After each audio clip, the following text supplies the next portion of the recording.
What's the best low intensity build for Guild Wars 2 PvE? This is the question we want to answer today in form of a tier list. As always, let me know your takes in the comments down below. Special shout out to all my supporters on YouTube and Patreon that help me keep the lights on. And now, big disclaimer, this is my tier list. I try to be as objective as possible, but of course this is a personal take on the matter.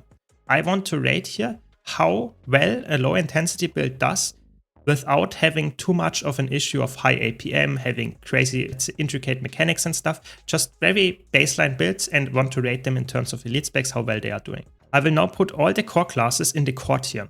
Why do I do that? That's an interesting question, but this is, in my opinion, the right thing to do here in this tier list, because the core classes are, so to say, a little bit like personal takes on the meta. If you think, as for example, core Necromancer in general is hard to play, then this is your take, you know. So I can't rate it in that sense if it's really hard to play or if it's easy to play, because I personally think core classes are all playable with a low intensity build without having too much of a crazy impact on the DPS side. So they are not crazy in terms of DPS, but they also don't have crazy amounts of mechanics in the baseline kit. So that's why they are in core. That means that every build that is above core, so to say, means it's better to run this as a low intensity build, obviously. But there are some elite specs that actually are worse to play than a low intensity core spec, because making a build that around a class that is actually very high APM by design and pressing a lot of buttons and try to make a low intensity build out of it makes it actually worse than a core class. Keep that in mind. So are there any differences? Would I put anything from the core classes up? Yes, I would. I would put Core Guardian into A tier. Core Guardian is like absolutely insane. Just playing with a hammer auto attack, it's a really high DPS build. It's really good. It's by far the best core class. You can also play a core engineer, I would say, decently easy without pressing too much buttons. That's why I put it in B tier.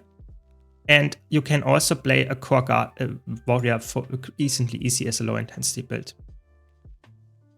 The other core classes I would leave in core because they are more like, yes, you can play them, but they are not absolutely broken. And it depends a bit on your playstyle if you like them as a low intensity build or not.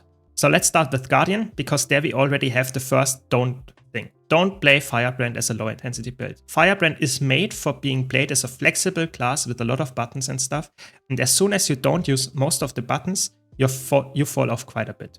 It's just straight up true. So that means never drop the core Guardian for, so to say, low intensity Firebrand, because this is just bad. Firebrand needs to be played with reactively high APM playstyle. You need to know the positioning and stuff, so this is not a build that I would recommend to anyone that looks for low intensity build.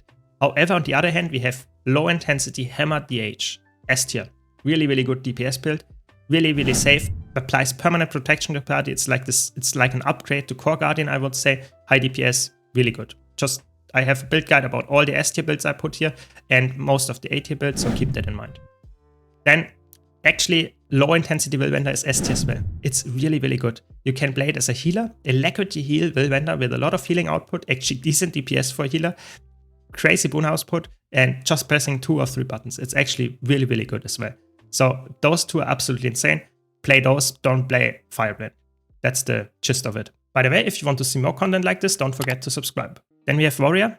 Warrior is interesting because, like I said, I would not play a low intensity Bladezone. That's, in my opinion, against the design of it, because that means that, yes, it has a slow cast and stuff, and that makes sense, but I personally would say it's no, don't do it. You could make an argument, yes, because of the slow cast, it's very low APM, but the problem is that Bladezone needs to be played with a lot of brain power.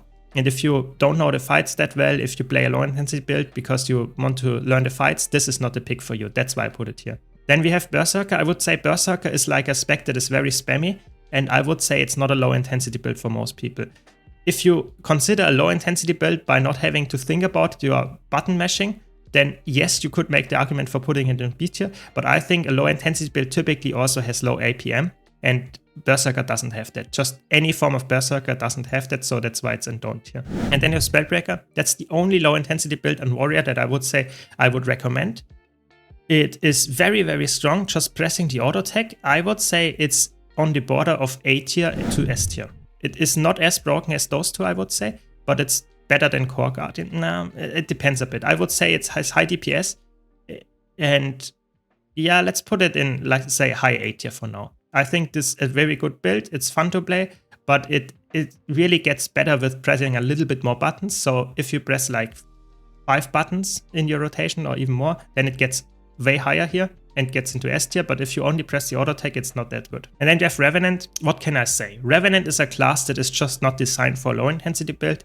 It's like Renegade is like, don't play it as a low intensity build. Yes, you could play Alacrity and you just have to press 1 button, but your DPS would be horrible then. So keep that in mind. I would say don't play it. On the other hand, you have Herald. I would say Herald as a low intensity build can be played quite well. It's like the absolute insane brain off 100% quickness uptime build. But the DPS is so low in this build that I would say it's like, oh, do you really want to play this? I would say because of that, it's A tier. You know, it's 100% quickness with just 1 button and don't do anything because after that, yeah. But the DPS is very low if you compare it to other specs that we come to later. So I would say A tier because of that. And then we have Vindicator. I think Vindicator is like, yes, you can make a low intensity power Vindicator, and there is a low intensity elect healer build coming up. So this is really cool. I would say with an asterisk here where I put it, I have to test it a little bit more. I would actually put it in A tier with the low intensity Alacrity build, Alacrity heal one. It's in A tier for now. You could also make the argument for putting it in don't or low S tier. It's really highly subjective where you put that one. Then we have the medium armor classes. Let's go to Thief. We have Unload Deadeye. Absolutely really, really good. Really, really strong. It's not as good in Fractals as it is in raids and strike missions, but it's a really good build. You can also play as a quick DPS. It's really good with almost no loss. It's really, really good. I would highly recommend that one. Definitely the best Thief spec there. Low intensity Daredevil is not really existing in that sense, but you can play it because you can just spam your staff and your dodge, for example, and you will be okay. So I would put it in B tier, but it's not, typically I wouldn't play it. Yeah. Then we have Spectre. Yeah, I would say Spectre is just don't, because Spectre is like, Spectre gets a lot of value from knowing what your attacks do and using them in the correct situation. And that means that you have to know every single attack, what they do, and use them at the correct time. So it's not like a high APM build for the most part, but it's a build where you have to alter your rotation a lot to make it worth it. And that's why I would put it in don't. You can make the argument for just a condition Spectre, put it in A tier or B tier, yes, but I personally think even then it's not that low intensity, so that's why I don't. And we have Ranger. Ranger is interesting. You can play a low intensity DPS Soul Beast, in my opinion. Really good build. S tier, I would say. Low S tier, but S tier. Really good. And we have a low intensity Untamed as well. However, this one is like pressing a lot of more buttons. So it's the APM of Untamed is just straight up higher than Soul Beast. So that's why I would put it in A tier. It's really good if you don't mind pressing a bit more buttons, but because of that, I can't put it in S tier because it's just not as low intensity as the S build to actually reach the same damage. And then we have Druid.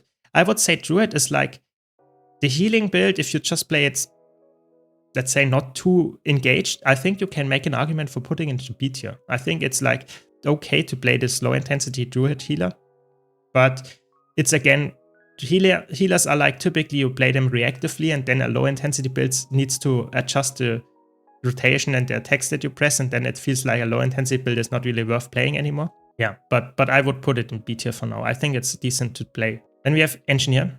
Engineer is interesting. I would say Holosmith is a class that I would not play as a low intensity build. It's very spammy and it's also very punishable, and the DPS is not that great. On the other hand, you can play a low intensity Scrapper. I'm still working on the video for that one. Be sure to check that out when it comes out. And I would say for me, low A tier, something like that, because you get the barrier. It's actually quite easy to play. It feels like really safe, a really safe pick. Low intensity Mechanist, it's like, wow.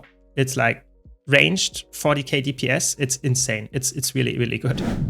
It's probably the best DPS pick if you want to play a low intensity build right now. It's absolutely strong, really, really good. I think Mesmer is very interesting because you could make the argument for playing a low intensity heal Chronomancer or something like that.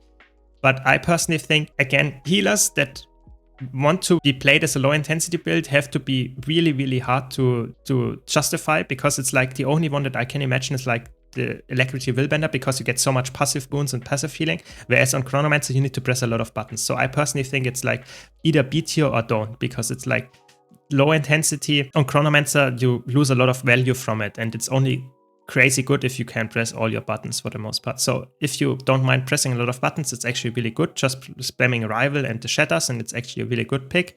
But if you mind spamming all those buttons, then it falls off. And yeah, Mirage, I would say it's like, don't play it typically as a DPS one. You can play Staff Mirage, and that's really safe and really easy to play. You just need to dodge and auto attack, but the damage is not that great. And after the patch, it's actually like Alacrity is quite easy access. So I would say for me, with an asterisk here, I would put it into low A tier. It's decent, but not that good. And then we have Virtuoso. I have a low intensity condition Virtuoso builds up, and I think this is actually surprisingly easy to play and does a lot of damage. It's really safe pick. I think it's a low S tier build. It's actually really, really good. I like it to recommend to newer players. It's really safe and just quite easy to play. Then we have Necromancer. I think Necromancer is like Harbinger, don't. I think Harbinger is like, don't play it as a low intensity build. It's too squishy, it's too button meshy, and it's also not that easy to learn. There is not the crazy rotations in there, I would say, that are like low intensity, really. We have Scourge. I think Scourge is really easy. The meta builds even are quite easy. You can easily just skip a few buttons and steps in the rotation and you have a low intensity build. So I think Scourge personally is like, low intensity wise, it's like a low S tier build, yeah. I think it's really, really good. Even the heal Scourge can be played as a low intensity healer and it's really good. And then you have Reaper. I have a low intensity Reaper up and it's really, really strong. It's extremely strong. It's probably one of the best power builds out there for low intensity. It's really easy to play, really tanky, and just perfect class to start out raiding and strike missions with if you are looking for low intensity DPS build. It's really, really good. That's why it's an S tier. And then we have lastly Elementalist. Yeah, what can I say? Elementalist is a class where people always say, oh, that's very hard to play. It's not, there are not low intensity builds for it. I would say low intensity Catalyst is like hard to play and it's not that low intensity. So I would put it in B tier because of that.